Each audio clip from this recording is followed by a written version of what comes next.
15편도 역시 다윗의 시인데 그 공적 예배 때 특별히 사용된 다윗의 찬양시입니다.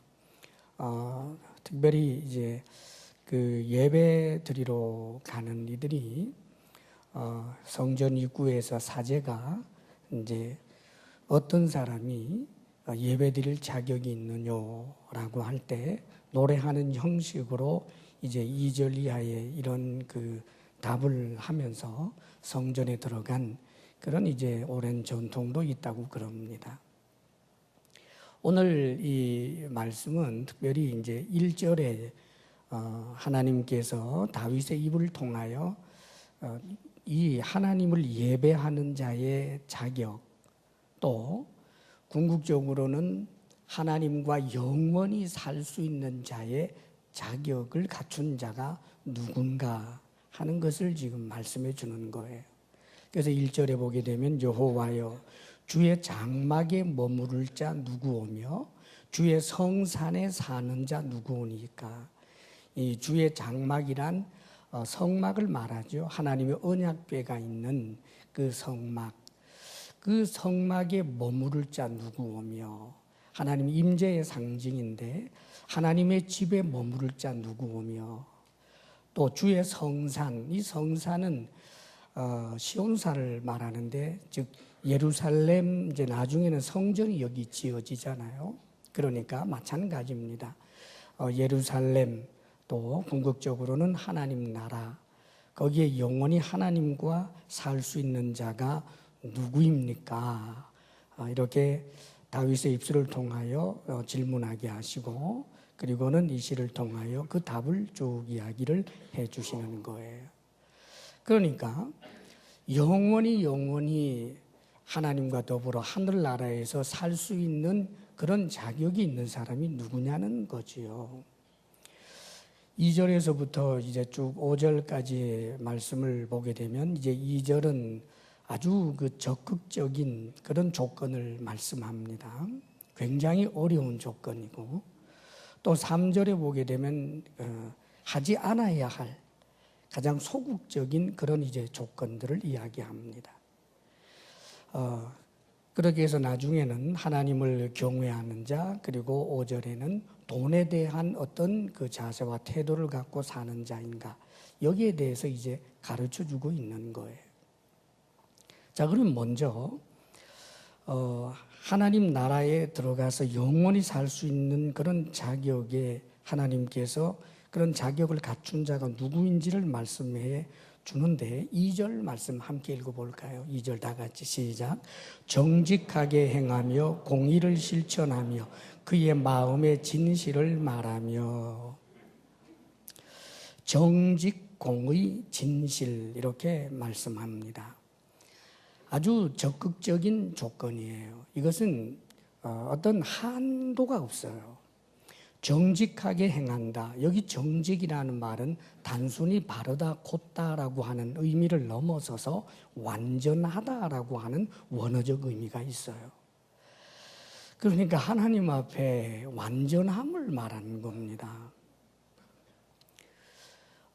이 단어가 쓰여진 용례가 창세기에 보면 노아를 이야기할 때 노아는 당대의 의인이고 하나님 앞에서 완전한 자라라고 할 때 바로 이 단어를 사용했습니다.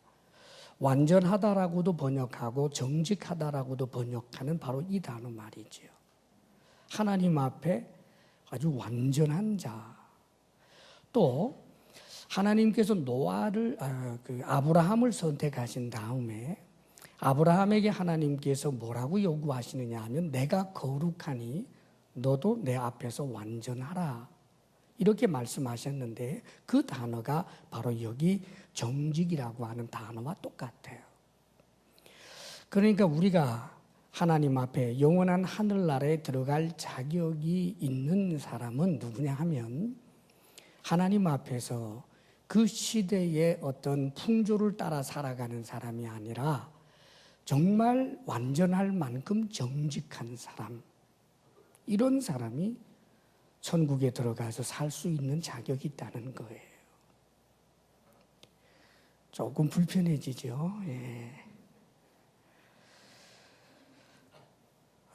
또 여기 공의를 실천하며 그러는데, 공의를 실천한다라고 할 때 먼저는 의가 무엇인지 분별력이 있어야 되겠죠. 살아있는 양심이 있고 또 지혜로워서 의가 뭔지 불의가 무엇인지 분별할 줄 알아야 합니다. 이것만 해도 대단한데, 그런데 이 공의를 자신에게 해가 온다고 할지라도 실천할 수 있는 사람을 말하는 거예요. 이 참 또 대단히 어려운 말씀인 것 같아요. 우리 주님께서 이 의를 이야기하실 때 선한 사마리아 사람 비유를 들어주신 것 우리가 기억합니다. 강도 만난 사람을 보고 제사장도 그냥 지나가고 레위인도 황급히 지나갑니다. 자신에게도 손해가 될까 봐 두려워서 얼른 그 자리를 뜨지요.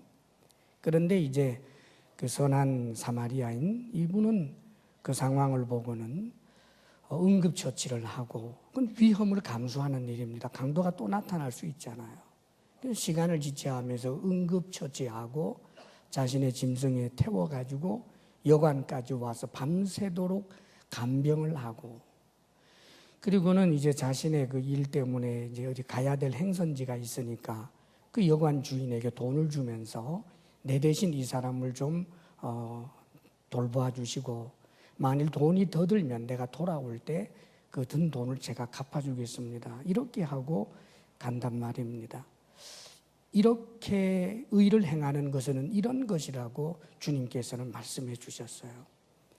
시간을 손해보고 물질도 손해보고 위험도 감수하는, 정말 의를 실천한다라고 하는 것이 내가 손해를 보면서까지 한다는 것이 대단히 어려울 텐데, 그래도 이 공의를 실천하는 사람, 그런 사람이 천국에서 하나님과 더불어 영원히 살 자격이 있는 사람이라는 거예요.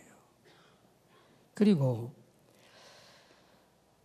마음의 진실을 말하며 라고 표현해 주는데, 마음의 진실을 말한다는 것은 자신의 마음에 명령하는 거예요. 너 진실해야 돼. 너 진실해야 돼. 너 진실해야 돼. 그러니까 내면의 진실은 자기가 가장 잘 알잖아요. 사람들은 나를 진실하다고 봐줘도 우리는 그게 참 안 맞는 옷처럼 어색할 때가 있어요. 우리 마음을 우리가 아니까. 그래서 자신의 마음의 진실을 말한다라고 하는 것은 내면의 진실을 견고하게 붙드는 그런 삶의 자세를 말하는 거지요. 자, 이런 사람이 천국에서 살 수 있는 자격이 있다는 거지요. 사랑하는 여러분, 가끔 어떤 분들은 구약은 이렇게 하나님의 율법을 지킴으로 구원을 얻고 신약에 와서는 그저 은혜로 구원을 얻는다. 구약의 백성들은 하나님의 율법을 지킴으로 천국에 들어가고 신약의 백성들은 예수 그리스도 십자가 구속의 은혜로 천국에 들어간다. 이렇게 이제 이해하는 분들이 많지요. 그런데 잘못 알고 있는 겁니다. 우리 주님께서 이 땅에 오신 것은 그 구약의 율법을 폐기하기 위하여 오신 것이 아니고 완전하게 하기 위하여 오신 거예요. 주님께서 천국에 들어갈 그 자격의 그 수위를 낮춘 게 아닙니다, 여러분. 우리는 그걸 아셔야 돼요. 우리 주님께서 이 땅에 오셔서 천국에 들어갈 그런 말씀에 비추어서, 그 율법을 비추어서 천국에 들어갈 수 있는 사람을 이야기할 때 오히려 그 조건들을 더욱더 강화하고 있습니다. 왜냐하면 해석을 그렇게 하신다 그 말이에요. 이를테면 많은 유대인들은 자신들이 간음하지 않았다라고 이제 십계명을 지켰다고 큰 소리를 친단 말입니다. 그럴 때 주님께서는 지나는 여인을 보고 음욕을 품는 자마다 이미 간음하였다. 그러니까 오히려 구약에서 요구하는 조건보다 더 강력하게 요구하신단 말이죠. 네가 이웃을 사랑하고 원수를 미워하라는 것을 들었으나 구약의 말씀이에요. 내가 너희에게 말한다. 원수조차 사랑하라. 오히려 더욱더 그 율법을 폐하는 것이 아니고 더욱더 완전하게 하고 견고하게 하셨다는 말이에요. 사랑하는 여러분, 그렇다면 저도 여러분도 이 말씀을 가지고 볼 때 주의 장막에 머무를 자가 될 수 있겠습니까? 영원한 천국에서 하나님과 함께 살 수 있는 그런 자격이 있느냐 그 말이지요. 정말 내가 하나님 앞에 완전한가? 정말 내가 하나님 앞에서 내 마음이 진실한가? 정말 내가 의를 실천하며 그렇게 살아가는가? 내 관심이 정말 의에 있는가? 사랑하는 여러분, 아마 여기에 대해서 당당하게 예라고 대답할 수 있는 사람은 아마 거의 없으리라고 생각합니다. 또 예라고 단호하게 대답했다 할지라도 사실 그가 그 자신을 모르기 때문에 하는 소리겠지요. 사랑하는 여러분, 우리가 천국에 들어가는 것은 분명히 하나님의 은혜입니다. 그리고 하나님의 은혜로 천국에 들어간다는 것은 신약 백성에게만 해당되는 것이 아니고 구약 백성도 마찬가지입니다. 하나님께서는 아브라함을 선택할 때 아브라함이 완전하기 때문에 선택한 것이 아니고 불완전함에도 불구하고 선택하고 완전을 요구하는 겁니다. 하나님께서 모세를 선택하고 그 다음에 이스라엘 백성들을 선택할 때 저들이 완전하기 때문에 선택하는 것이 아니라 은혜로 저들을 선택하고 난 다음에 너희는 이제 내 백성이니 내 백성답게 살으라고 이 말씀을 요구하는 거예요. 이것은 오늘날 우리도 마찬가지입니다.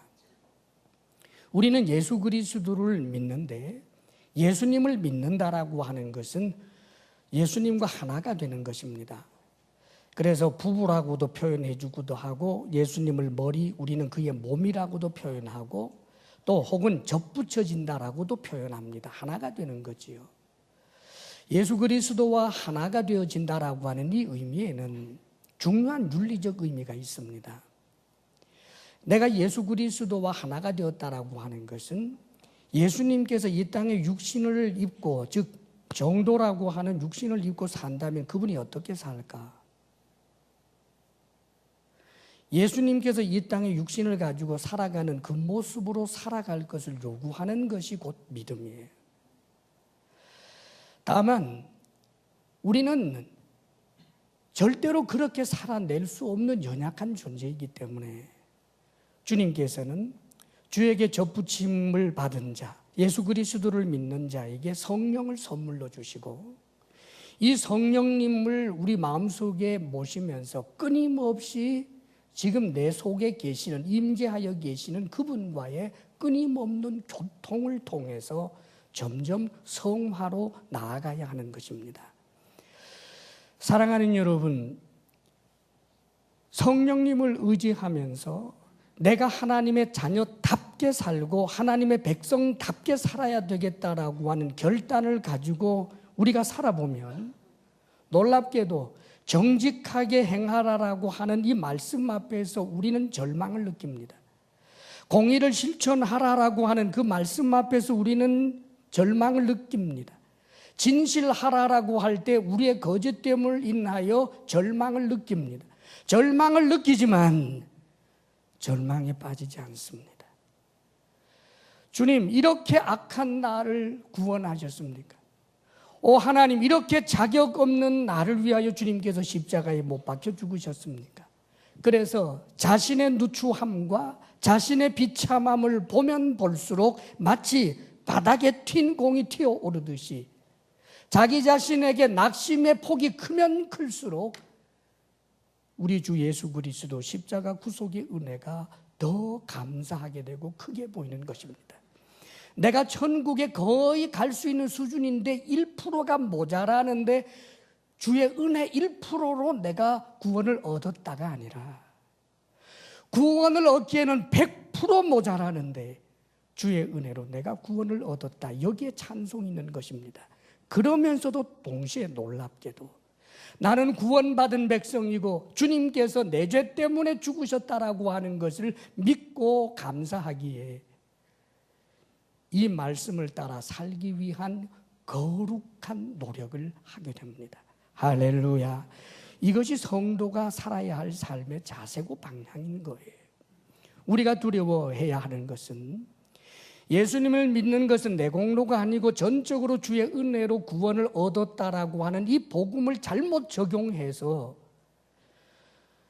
정직에 대한 도전이 없고 의의 실천에 대한 도전이 없고 진실에 대한 도전 없이 살아가는 것, 그래도 괜찮다고 생각해버리는 것, 그래서 하나님의 은혜를 오히려 죄의 기회로 삼아버리는 것,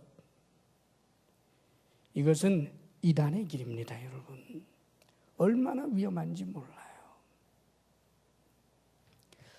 어떤 면에서 보면 이 세상은 대부분의 종교들이 다 율법 종교입니다. 착한 일을 하면 좋은 데 간다. 그래서 그들은 하다못해 자신들이 생각하는 그 좋은 데를 가기 위하여 선한 일에 열심을 내는 사람들이 있습니다.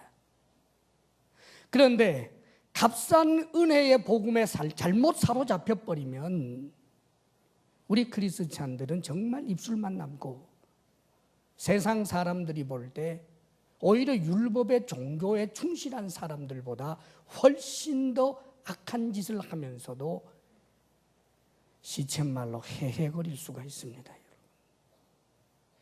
사랑하는 여러분,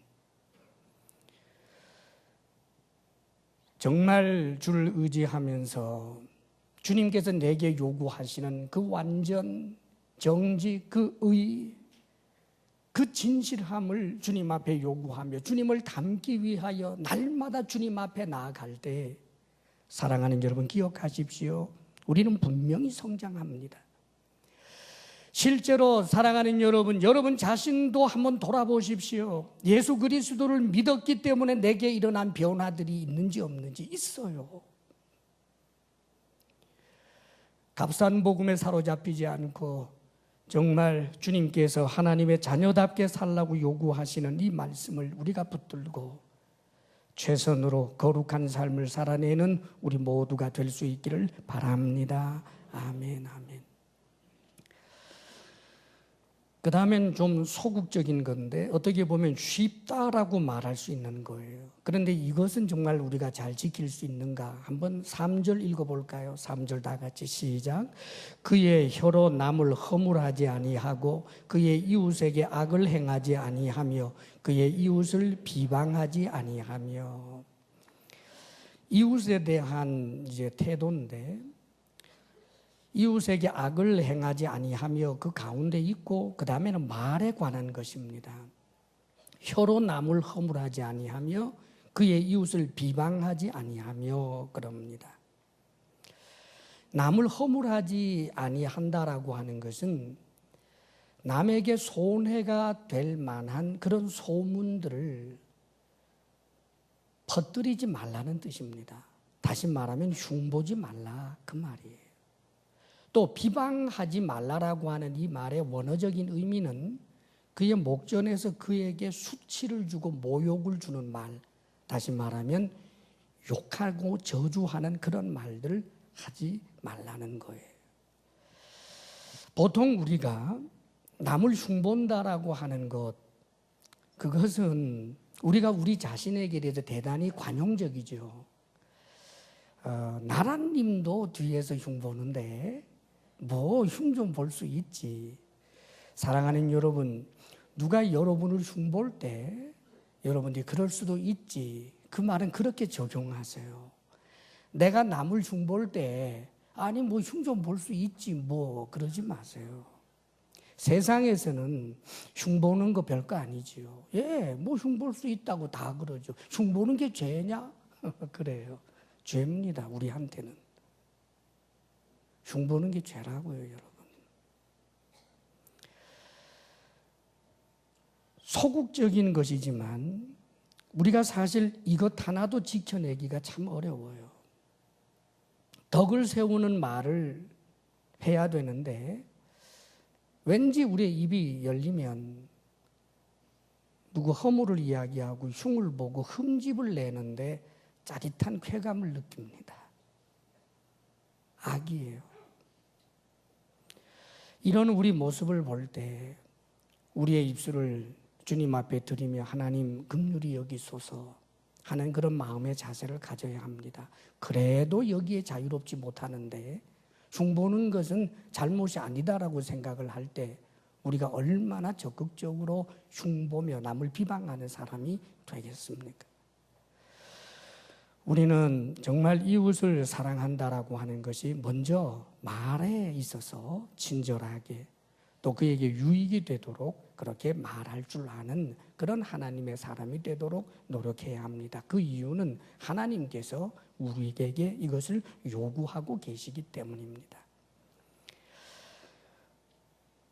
계속해서 오늘 말씀 또 보겠습니다. 여기 4절 말씀 다 함께 읽겠습니다. 시작. 그의 눈은 망령된 자를 멸시하며 여호와를 두려워하는 자들을 존대하며 그의 마음에 서원한 것은 해로울지라도 변하지 아니하며.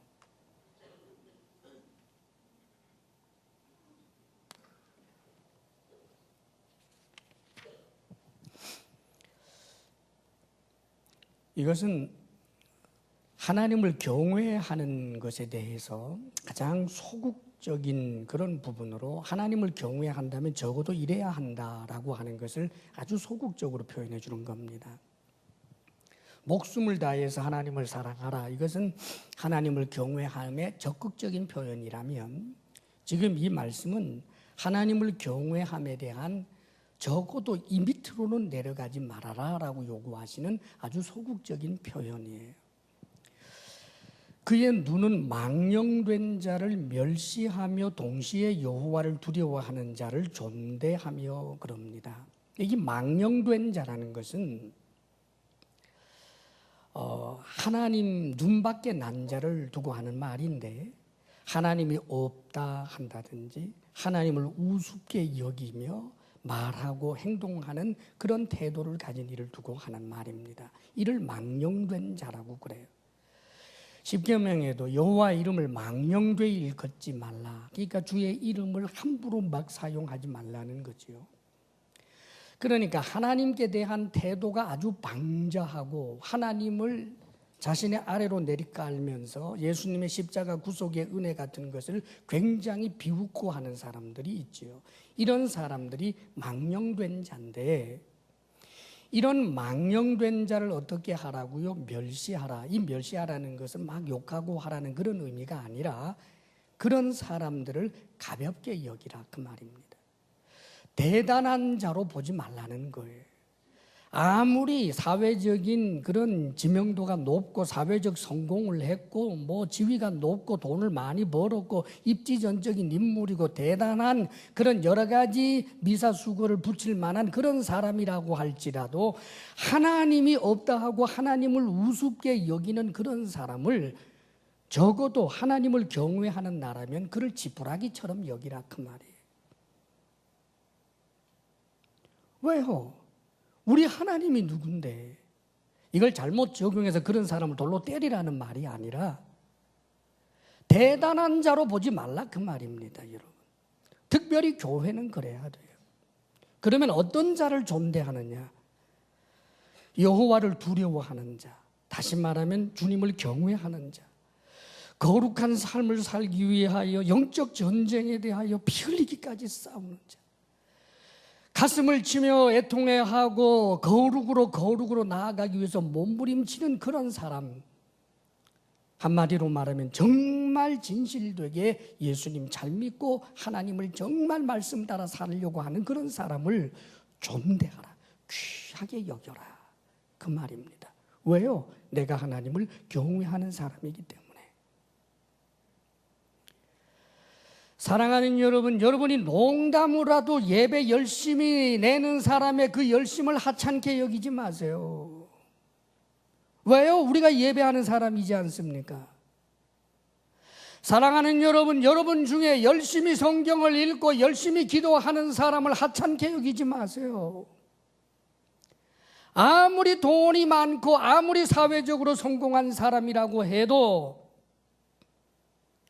교회 안에서 대단한 것 같아도 하나님의 말씀을 우습게 여기는 무리 만의 교인을 대단하게 여기지 말라고요. 빌립보서에 보게 되면 에바브로디도와 같은 사람을 존귀히 여기라라고 되어 있어요. 에바브로디도 무명의 사람이지요. 그렇지만 존귀하게 여겨라. 왜요? 주의 일을 위해서는 자신의 목숨까지도 내어놓을 만큼 충성스러운 사람이었기 때문에 빌립보 교회의 성도들에게 에바브로디도가 너의 교우인데 이런 사람을 좀 존귀하게 여겨라. 사랑하는 여러분, 교회에 다니지만 전혀 하나님의 말씀과 상관없이 살면서도 돈이 많으면 존대해야 되고 그를 세워줘야 된다. 사회적 신분이 높으면 그에 대하여 껍벅 죽어야 된다. 아니다, 그 말입니다. 누구를 정말 귀하게 여겨야 하는가? 하나님을 두려워하는, 하나님을 경외하는 사람, 이런 사람을 귀하게 여기고 존대하라는 말이지요. 왜요? 내가 하나님을 경외하는 사람이기 때문에. 그런 사람이 부러워야지요.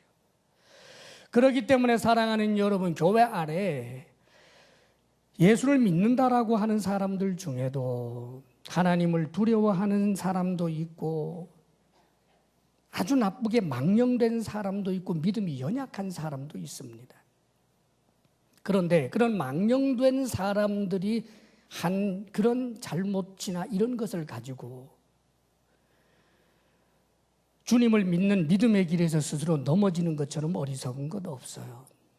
제가 어떤 분에게 전도하고 그래서 예수님 믿게 되고 이런 분이 있었는데 그분은 교회 다니다가 누군가에게 돈 빌려주고 돈 떼이고 나서는 그만 교회를 안 다녀요.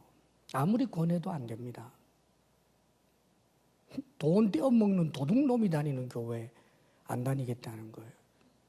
사랑하는 여러분, 예수 믿는다고 하면서 돈 떼어먹는 사람이라면 망령된 자죠. 왜 그를 존대해요? 왜 그를 대단하게 여겨요? 왜 그가 믿음의 표본이 돼야 돼요? 사랑하는 여러분, 가볍게 여기면 되잖아요. 지푸라기처럼. 정말 믿음이 좋은 사람을 본으로 삼고 정말 하나님을 경외하는 사람을 본으로 삼고 닮으려고 해야지. 예수 믿으면서 악한 사람, 악한 짓 한 것 그거 보고는 스스로 상처 입어서 교회 안 다니면 누구 손해인데요?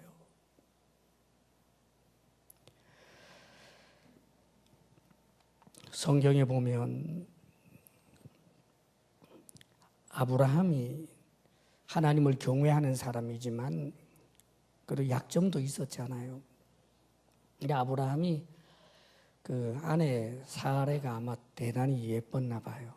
근데 그 성경에 보면 참 할머니 같은데도 너무 이뻐서 이제 그랄 지역으로 갔을 때 사람들이 하나님을 경외하지 않는 사람이 많으니까 자기 아내 때문에 자기 죽일까 봐.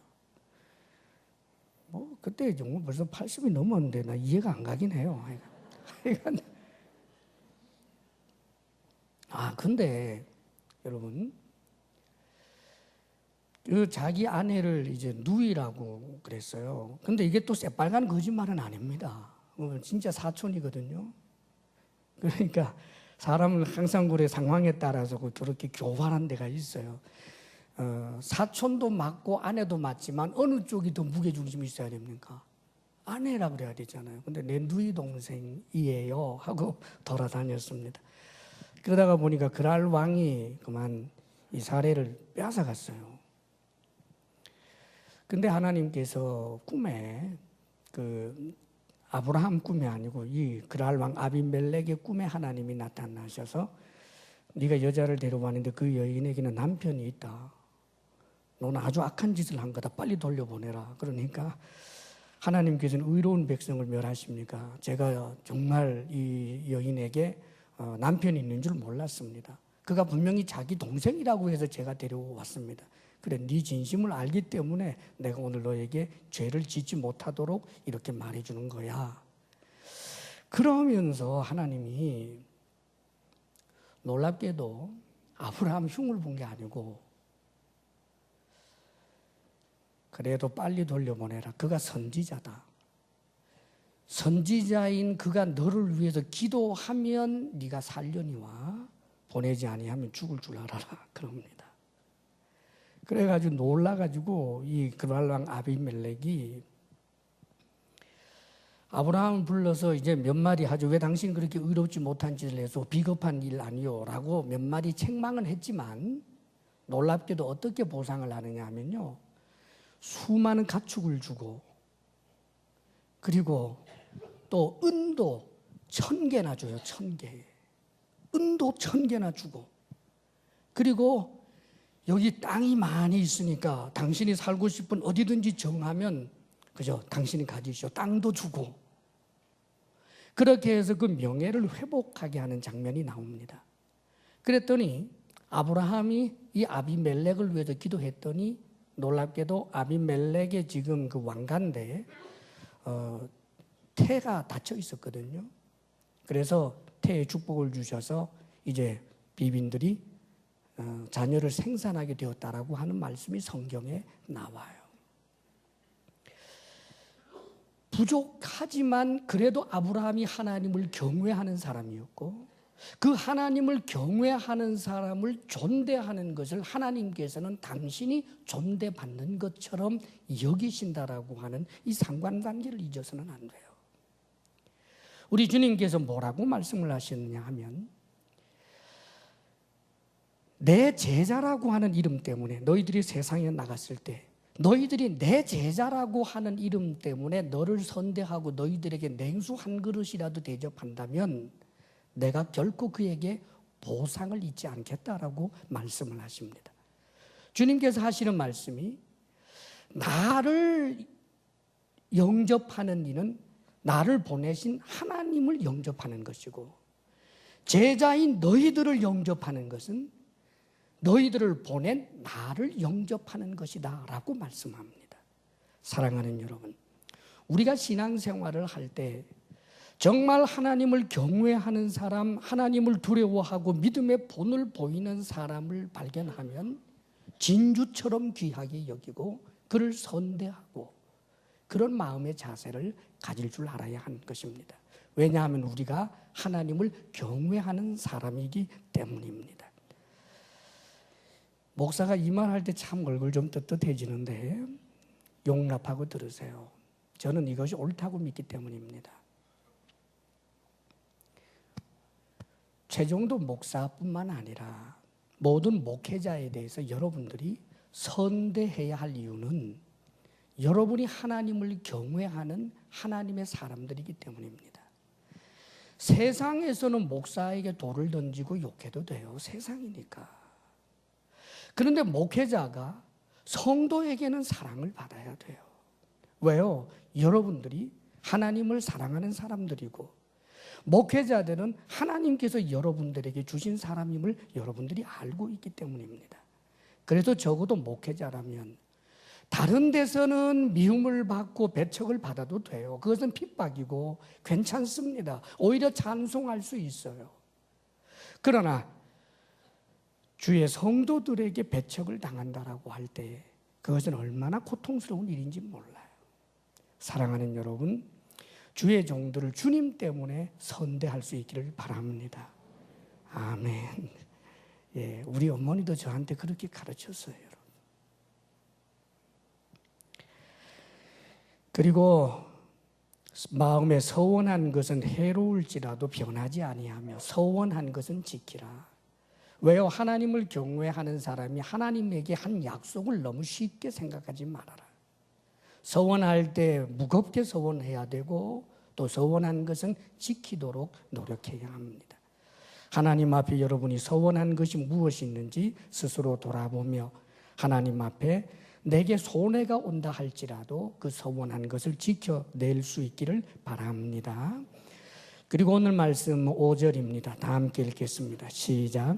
이자를 받으려고 돈을 꾸어주지 아니하며 뇌물을 받고 무죄한 자를 해하지 아니하는 자이니 이런 일을 행하는 자는 영원히 흔들리지 아니하리이다. 돈에 대한 태도인데, 이자를 받으려고 돈을 꾸어주지 아니하며 라고 하는 이 말씀은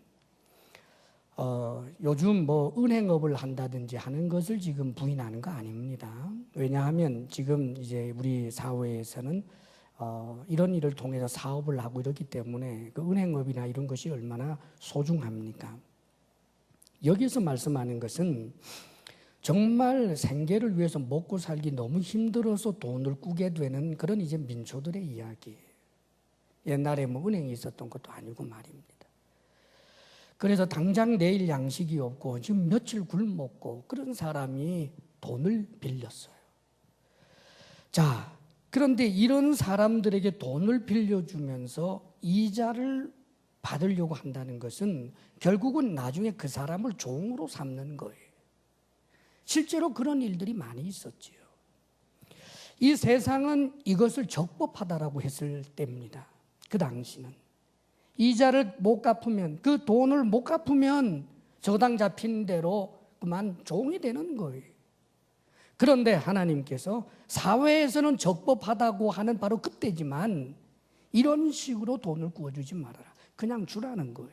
돈을 구워줬는데 못 갚으면 하나님이 갚아주시겠지 하고 주라고 하는 그런 말씀이지요. 돈에 대한 태도인데, 다시 말하면 돈을 버는 방법에 있어서 수단과 방법을 가리지 않아도 된다라고 하는 이 세상 신화를 버리라는 말이에요. 개처럼 벌어서 정승처럼 쓰겠다. 사랑하는 여러분, 세상이 하는 말입니다. 우리는 절대로 개처럼 벌어서는 안 됩니다. 수단과 방법 가리지 않고 돈 벌어서 안 된다, 그 말입니다. 주님께서는 그의 나라와 그의 의를 먼저 구하라. 우선순위를 하나님께 두고 그 우선순위의 질서를 따라서 경제행위를 하라는 거예요. 그래도 하나님이 먹여주신다, 입혀주신다. 할렐루야. 이 사실 믿으시기를 바랍니다, 여러분. 교회 안에서는 통하지만 세상에서는 안 통해요. 그건 마귀가 하는 소리입니다. 우리 하나님은 교회 안에 하나님만이 아니라 이 세상의 하나님이시기도 합니다. 모든 것을 있게 하시고 높이시기도 하시고 없어지게도 하시는 분, 인생의 생사 화복을 주관하시는 분이 하나님이십니다, 여러분. 그러므로 특별히 돈이 우리의 우상이 되거나 돈을 너무 사랑하는 자가 되어서는 안 돼요. 과정을 더 귀하게 여겨야 한다는 말이지요. 성실하게 주님의 말씀을 따라서 일한 것의 그 열매를 하나님 앞에 일부분 드리고 또 그것을 귀하게 사용하는 그런 삶을 사는 것, 그것이야말로 우리 크리스찬이 물질에 대해서 가져야 될 태도인 거지요. 뇌물을 받고 무죄한 자를 해하지 아니하는 자, 그렇죠. 돈을 사랑하다가 보니까 뇌물을 받고 죄 없는 사람을 죄로 엮어버리는 것. 우리 사회에서 이런 일들 얼마나 많습니까? 이해관계가 엇갈리면 정말 악한 짓도 서슴지 않는 그런 세상 한복판에 삽니다. 그래서 하나님, 내가 세상에 살 때는 어쩔 수 없어요, 이러지 말라는 말입니다, 여러분. 오히려 하나님의 사람이기 때문에, 정말 하나님을 믿기 때문에 내가 수고한 땀의 열매를 정말 하나님이 주신 것으로 믿기 때문에, 그래서 말씀을 따라서 그렇게 성실하게 일하고 그 일한 것의 열매를 많든지 적든지 누릴 수 있는 사람이 되라고 우리에게 말씀하고 있는 것입니다. 사랑하는 여러분,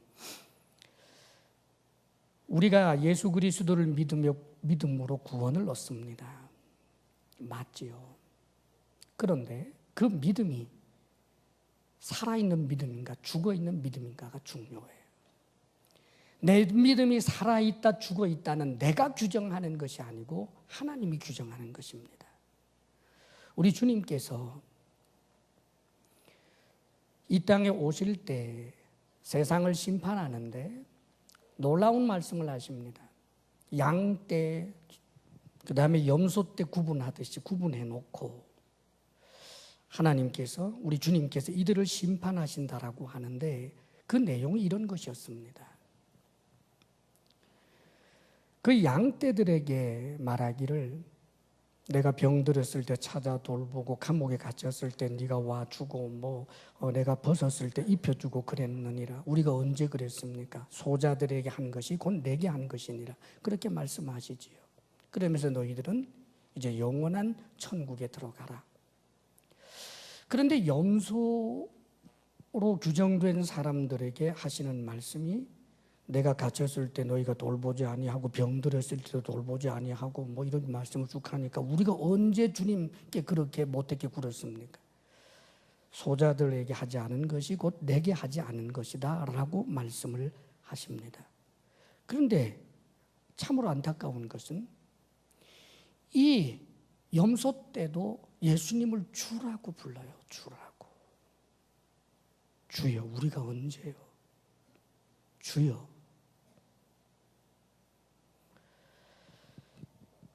이 말씀을 율법으로 구원을 얻는 것이라고 생각하지 마세요. 이 말씀은 예수를 믿어도 다 소용없다 그게 아니에요.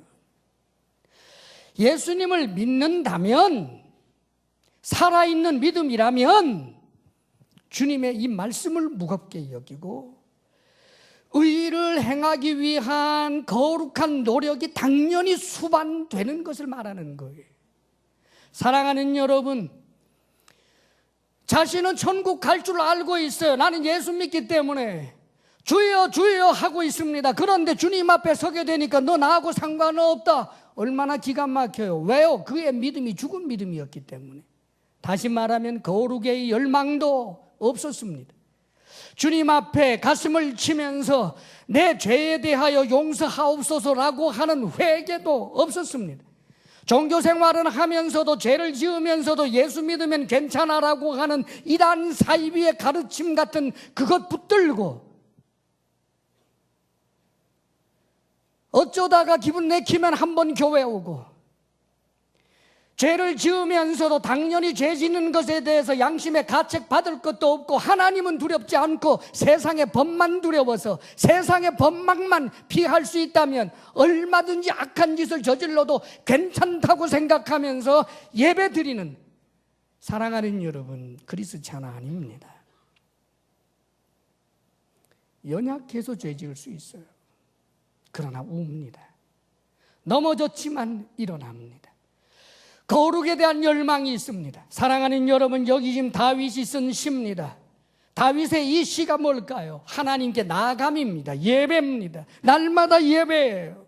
그래서 넘어지면 또 일어나고 넘어지면 또 일어나고 아직은 갈 길이 멀어요. 나는 아직까지 정직하지 않아요. 그런데 정직의 길로 갑니다. 여기에 주의 의가 덧입혀지는 거예요. 나는 아직까지 공의를 잘 실천하지 못해요. 어쩌다가 한번 용기를 내서 작은 의 실천해보지만 불의한 일을 할 때가 더 많아요. 그래서 울어요. 하나님 용서하옵소서, 도와주옵소서. 그러면서 성화의 길을 가는 거예요. 죄 지어도 괜찮다 그런 복음 없습니다, 여러분. 사랑하는 여러분, 우리가 주님 앞에 동하는 가난한 마음을 갖고 주님을 닮고자 하는 거룩한 열망을 가지고 그렇게 주님을 바라보면서 날마다 주와 동행하는 삶을 살아가는 것, 그것이 바로 신앙생활인 것입니다. 예수님을 믿는다라고 하는 것은 마치 나무아비탑을 관세음보살 하면 되는 것처럼 나 예수 믿어요 한마디 하고 나면 모든 것 다 하나님이 책임지는 것이 아니라 예수님을 믿는다는 것은 좁은 길을 걸어가는 것을 말하는 것이죠. 예수님을 믿는다라고 하는 것은 그분과 나와의 인격적 관계를 형성하고 살아가는 것을 말하는 것입니다. 그럼에도 우리는 부족하지요. 어림도 없지요. 이 조건에 해당하지 않습니다. 우리는 말의 실수를 하고 돈의 탐심에 눈멀 때가 있고 하나님을 경외하는 사람을 오히려 질투할 때가 있고 열심히 교회에서 헌신 충성하는 사람들을 가로막는 그런 모습도 있고 거짓에 짝할 때도 있고 그럼에도 불구하고 자꾸만 주님께로 나아갑니다. 자꾸만 주님께로 나아갑니다. 사랑하는 여러분, 쓰러져도 일어나 다시 주님께 나아가고 발이 더러워진 주님 앞에 나아가 그 발을 씻으며 계속하여 주님께서 우리에게 요구하시는 하나님 자녀답게 살아라, 성도답게 살아라, 이 말씀을 마음에 굳게 붙들고 살아가는 참된 주의 백성들 되시기를 바랍니다. 기도하겠습니다. 간절한 마음으로 우리가 결단하며 기도하기를 원합니다. 하나님의 자녀답지 못한 우리의 모습, 주님 앞에 용서를 구할 뿐만 아니라 보다 더 하나님의 자녀답게 살도록 도와주옵소서. 참으로 정직하기를 원합니다. 의를 실천하기를 원합니다. 돈에 대하여 깨끗하기를 원합니다. 하나님을 진정으로 경외하는 자가 되며 말에 허물이 없기를 원합니다. 하나님 비방하고 흉보는 일 멈추게 하여 주옵소서. 주님 앞에 간절히 결단하며 기도하기를 바랍니다. 아버지 하나님, 주여, 아버지 하나님, 천국에서 하나님과 영원히 거할 자격 조건 우리들에게 참으로 없음을 고백합니다. 오 주여, 주의 보혈로 우리의 모든 죄와 허물을 덮으시며 주의 의를 우리의 의로 인쳐주시는 하나님께 감사드립니다. 죄 많은 우리를 위하여 죽으신 예수 그리스도의 그 은혜에 대한 믿음으로 우리 아버지 하나님께서 원하시는 삶의 길을 우리의 방향 삼아 최선을 다하여 거룩의 길로 가게 하여 주옵소서. 죄에 안주하거나 죄의 낙을 즐기는 참으로 믿음의 파탄자 되지 않도록 아버지여 도와주옵소서. 사랑하시는 아버지 하나님, 주신 은혜 생각하며 우리가 하나님 앞에 예물을 올려드립니다. 우리의 전부를 드린다 할지라도 그래도 지극히 작은 것일 텐데 아버지여, 하나님께서 주신 것 가운데 다만 구별하여 일부분을 드리는 것이오나 아버지 하나님 받아주시기를 원합니다. 우리의 죄와 허물을 주의 보혈로 덮으시고 우리가 드리는 이 예물이 거룩하지 못하다 할지라도 아버지여 주의 은혜로 받아 주옵소서. 사랑하는 우리 성도들에게 건강의 복을 주시기를 원합니다. 마음의 평강 주시기를 원합니다. 수고한 땀의 열매를 먹도록 일토와 일감 주시기를 원합니다. 부부사랑 돈독하게 하옵소서. 우리들의 자녀가 큰 믿음의 사람으로 아버지 하나님과 영원 천국 백성 되게 하여 주옵소서. 이제는 우리 주 예수 그리스도의 크신 은혜와 하나님 아버지의 한없는 사랑과 성령의 교통하심과 충만케 하심이 주님 닮기 소원하며 나아가는 사랑하는 모든 성도들 위해 이제로부터 영원토록 함께 하시기를 간절히 축원하옵나이다. 아멘.